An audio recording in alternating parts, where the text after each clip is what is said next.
Hello, my dear students of class 12th.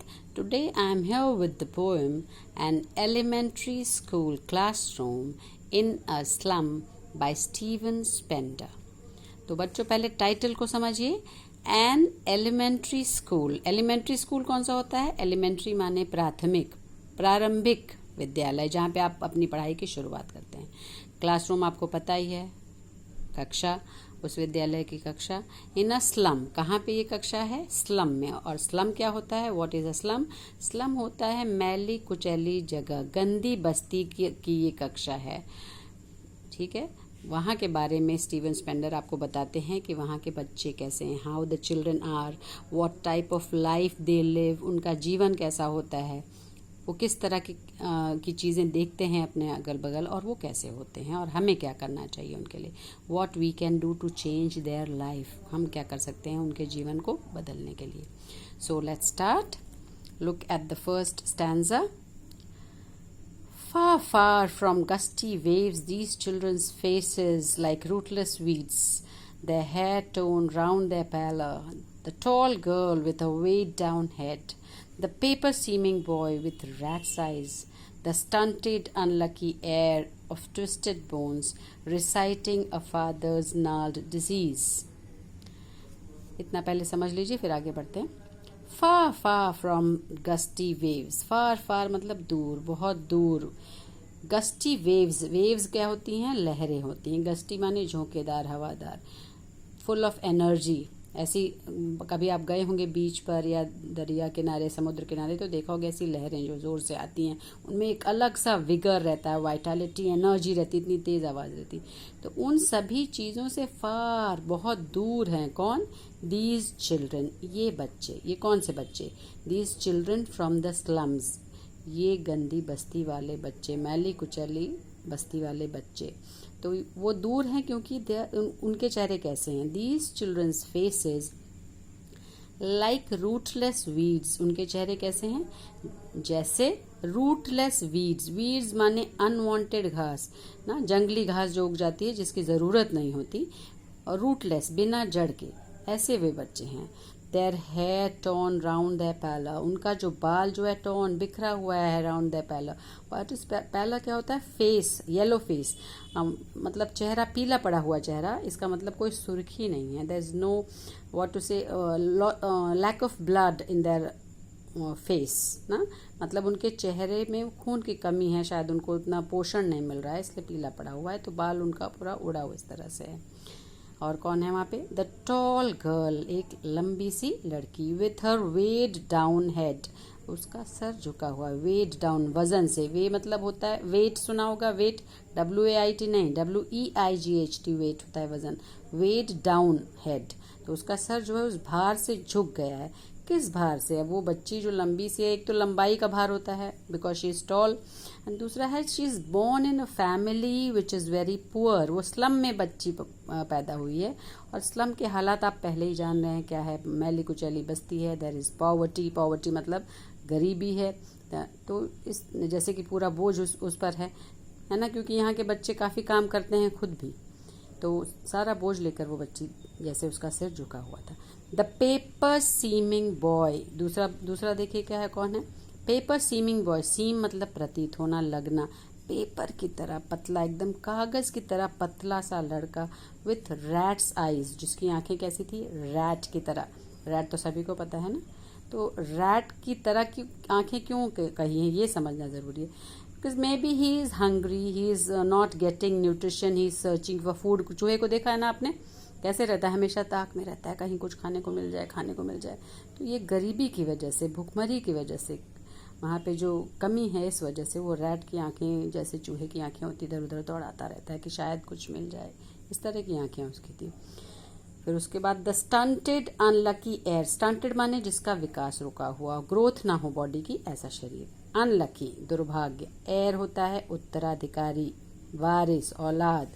तो ऐसा एक लड़का था जिसकी ग्रोथ रुकी हुई थी, जैसे मतलब वो नॉर्मल नहीं था बाकी अपनी उम्र के हिसाब से. और वो उसका कैसा हाल था? Of twisted bones. वो एयर ऑफ ट्विस्टेड बोन्स था, मतलब मुड़ी तुड़ी हड्डियों का उत्तराधिकारी, मतलब गठिया रोग. रिसाइटिंग अ फादर्स नाल्ड डिजीज, वो रिसाइट कर रहा था, मतलब वो उस चीज़ का काव्य पाठ कर रहा था। रिसाइट करना मतलब कोई चीज़ बताना। वो बता रहा था अपने पिता की गठिया रोग की कहानी, बीमारी की। डिजीज इज बीमारी, नाल्ड मतलब मुड़ा हुआ, फादर को जो गठिया था उसकी कहानी बता रहा था, बयां कर रहा था। मतलब कि the father was suffering from the same disease, right. So the child also got it from him, but अनुवांशिक तौर पे बीमारी उसको ये मिल गई थी अपने फादर से। वो कहानी वो बता रहा था। तो देखिए कि सारे बच्चों का डिस्क्रिप्शन भी समझते चलिए। The first girl is tall and weighed down, then there is the paper seeming boy who is very thin with rat size, then there is this child with stunted growth and reciting the father's nail disease. Okay, let us go ahead. अब आगे चलते हैं। फिर देखिए his lesson from the desk, वो क्या कर रहा था, जो लड़का जिसकी ग्रोथ रुकी हुई थी, जो इसको डिजीज था अपने फादर का, his lesson अपना पाठ पढ़ रहा था। कहाँ से? from his desk, अपने डेस्क में से। डेस्क जान रहे ना, टेबल जिस पे रख के पढ़ते हैं किताब। बेंच और डेस्क तो स्कूल में रहते ही हैं। At back of the dim class, one unnoted, sweet and young, और जो at back पीछे की तरफ एक डिम मतलब हल्की रोशनी वाली। अब वहाँ तो इतना बहुत ही उजाला नहीं था कि एलईडी बल्ब एलसीडी सब लगा हो ना, तो डिम रोशनी थी, बहुत हल्की रोशनी थी। उस डिम क्लास के पास एक अननोटेड, जिसको कोई ध्यान नहीं दे रहा था, ऐसा भी एक बच्चा था। स्वीट एंड यंग, प्यारा और यंग माने ज़्यादा उम्र का नहीं। His eyes live in a dream, उसकी आंखें क्या थी? लिव, जी रही थी किसमें? ड्रीम में, मतलब एक सपने में जी रही थी। ऑफ स्क्विरल्स गेम, किस सपने में? वो सपना देख रहा स्क्विरल के गेम का। स्क्विरल क्या होती है? गिलहरी। गेम माने खेल। तो he was not interested in what was going in the classroom because he was away from this. He was dreaming about the squirrels game. वो कभी कभी ऐसा होता है ना बच्चों के साथ, मैम पढ़ा रही हैं, सर पढ़ा रहे हैं, टीचर पढ़ा रही हैं, बच्चे अपनी दुनिया में ही मगन हैं। तो वो लड़का भी कुछ इसी तरह का था। स्क्विरल के गेम के बारे में वो सोच रहा था। कहाँ पर? In tree room. स्क्विरल कहाँ रहती? ट्री के रूम में, मतलब जो पेड़ में खोखला होता है, रूम होता है, उसमें ना, वही सोच रहा था। अदर देन दिस, इन सब को छोड़कर, मतलब इस क्लासरूम को छोड़कर वो बच्चा यहीं पर था, ट्री रूम में। किसके साथ? स्क्विरल के साथ। Now let us see stanza number 2। On sour cream walls donations, Shakespeare's head, cloudless adorn, civilized dome riding all cities, belled flowery Tyrolese valley, open-handed map awarding the world its world, and yet, for these children, these windows, not this map their world, where all their futures painted with a fog, a narrow street sealed in with a lead sky, far, far from rivers, capes, and stars of words. चलिए अब समझते हैं बच्चों। Language थोड़ी सी आप लोगों के लिए डिफिकल्ट है, इसलिए बहुत ध्यान से सुनिए। ऑन सा क्रीम वॉल्स, अभी तक जो स्टैंजा 1 था उसमें बच्चों का डिस्क्रिप्शन था। How the children are, how that girl, tall girl was there, how that thin boy was there with rat size ना। अब डिस्क्रिप्शन आता है क्लासरूम का, कि वो क्लास कैसी थी। ऑन सार क्रीम वॉल, सावर होता है खट्टी, क्रीम मतलब आपको पता ही है, चेहरे वाली क्रीम नहीं लगाई है, वो नहीं है, मलाई से यहाँ तात्पर्य, मतलब खट्टी मलाई, मतलब भद्दी, बेकार, खराब हो गई मलाई का रंग जो हो जाता है। आपने देखा होगा जो फ्रेश मलाई होती है it is white and pure white in colour, लेकिन जब वो खराब होती है तो थोड़ा येलोइश हो जाती है ना, पीली पड़ जाती है। तो वैसे रंग की क्या थी यहाँ पे?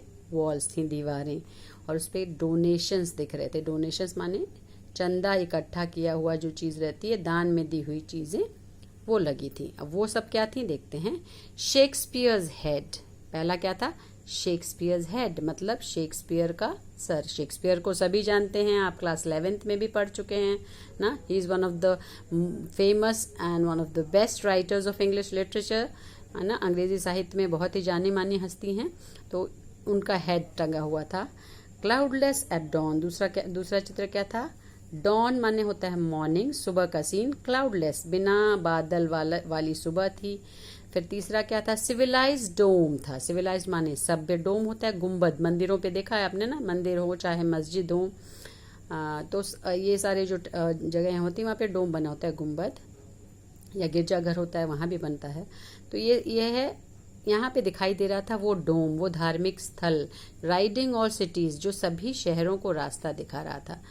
बेल्ड फ्लावरी टायरोलीज वैली, और साथ साथ में एक चित्र और था, बेल्ड, ये ध्यान रखिए, बेल्ड फ्लावरी टायरोलीज वैली। टायरोलीज वैली बच्चों एक जगह का नाम है। It's a very beautiful place in Austria. ये जगह जो है ये बहुत ही सुंदर है, और कहाँ पर है? ये ऑस्ट्रिया में है। ध्यान रहे, it is Austria, not Australia. Australia में नहीं, ऑस्ट्रिया में है। ऑस्ट्रिया कहाँ है? Austria is in central Europe, European country है ये। अब इसकी खासियत क्या है? बेल्ड और फ्लावरी, दो वर्ड्स हैं, देखिए।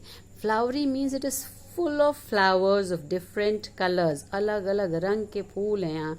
इतना सुंदर दिखता है वो कि जिसकी कोई हद नहीं। और बेल्ड भी है, मतलब वहाँ पे बेल्स की भी आवाज़ें आती हैं, घंटी की आवाज़ आपको सुनाई पड़ती है, इसीलिए कहा गया बेल्ड फ्लावरी टायरोलीज वैली। ये सारे चित्र कहाँ पर टंगे हैं? On the Sawar cream walls. Open handed map, और एक नक्शा भी है, ओपन हैंडेड, ठीक है, खुला हुआ नक्शा भी है। Awarding the world it's world, जो अवार्ड कर रहा है, जो दे रहा है इस दुनिया को, वो दुनिया दे रहा है ना, क्योंकि नक्शा क्या देगा आपको? नक्शा तो दुनिया की ही राह दिखाता है। तो वो नक्शा टंगा हुआ है, मानचित्र टंगा है, वो आपको दुनिया की ओर ले जा रहा है। तो दुनिया तो दिखा रहा है वो नक्शा। तो हम जब पढ़ते हैं, तो ज्योग्राफी पढ़ते हैं, तो नक्शा देखते हैं ना कि यहाँ कहाँ यूरोप, कहाँ एशिया, कहाँ अफ्रीका, लेकिन यहाँ पे क्या हाल है? And yet for these children, लेकिन फिर भी फॉर दीज चिल्ड्रन, इन बच्चों के लिए, दीज विंडोज, ये जो खिड़कियां हैं, नॉट दिस मैप, ये नक्शा नहीं, ये मानचित्र नहीं, ये जो खिड़कियां हैं वो क्या हैं? देयर वर्ल्ड, उनकी दुनिया है। उनको नक्शे से कोई वास्ता नहीं, because their life is in the Windows, their life is in the doors, their life is in the slums, क्योंकि उनका जीवन तो इसी स्लम वाले क्लासरूम में है। Where all the futures painted, जहाँ पे उनका सारा भविष्य पेंट हो चुका है। किससे? हमारा किससे पेंट करना चाहते हैं हम? We like to paint our future with all the great colours, अच्छे अच्छे रंगों से हम भरना चाहते हैं, because we want to achieve something in life. हम कुछ आगे बढ़ना चाहते हैं, सीखना चाहते हैं, करना चाहते हैं। लेकिन इन बच्चों के जीवन में क्या है? पेंटेड विथ फॉग, धुंध से, कोहरे से वो पेंट हो चुका है, जिसको मतलब वो बादल है, छट नहीं रहा है जैसे। अ नैरो स्ट्रीट, एक संकरी गली की तरह, सील्ड इन, बंद, pack with a lead sky, जैसे वो बंद हुई किससे? ऐसी स्काई, ऐसा आकाश जो लेड। लेड आप देख रहे हैं, पेंसिल तो मेरे हाथ में है ना, तो पेंसिल का जो पॉइंट होता है, इसमें जो पदार्थ है उसको हम लेड बोलते हैं, सीसा हिंदी में आप कहते हैं। उस पदार्थ की तरह पूरा काला धूसर, उस तरह का उनका जीवन है, उसमें गंदगी से भरा, पैक्ड, एकदम नैरो सकरा, जहाँ सांस लेना भी शायद मुश्किल हो। तो इन सब से दूर है वो, फार फ्रॉम रिवर्स, नदियों से बहुत दूर है, क्योंकि वो बहुत ही संकीर्ण गली में रहते हैं। उनको ये सब अच्छी दुनिया नहीं पता है, जो कि तस्वीरों में दिखाई जा रही है। ये सारी चीज़ें जो कि बताई हमने, इस तरह से कुछ भी नहीं है। तो ऐसे रिवर्स, ऐसे केव्स, अंतरीप, या ऐसी सुंदर जगहें, और स्टार ऑफ वर्ड्स, और स्टार ऑफ वर्ड्स भी उन्हें नहीं पता है। स्टार ऑफ वर्ड्स क्या होता है? स्टार आपको पता ही है, सितारा, वर्ड्स माने शब्द, तो शब्दों के सितारे भी उनके पास नहीं है, मतलब किताबें। They are not into the world of books, उन लोग जो है किताबों की दुनिया से बहुत बहुत दूर हैं, क्योंकि उनकी दुनिया हमने जैसे बताया, फिर से बोल रहे हैं, they live in the slum and the windows are their maps. उसी स्लम की खिड़कियाँ, उसी क्लासरूम की खिड़कियाँ ही उनके मैप्स हैं। तो पोएम काफ़ी बड़ी है बच्चों, तो आज के लिए हम इतना ही कर रहे हैं। बाकी स्टैंजा हम नेक्स्ट वीडियो में करेंगे। Thank you.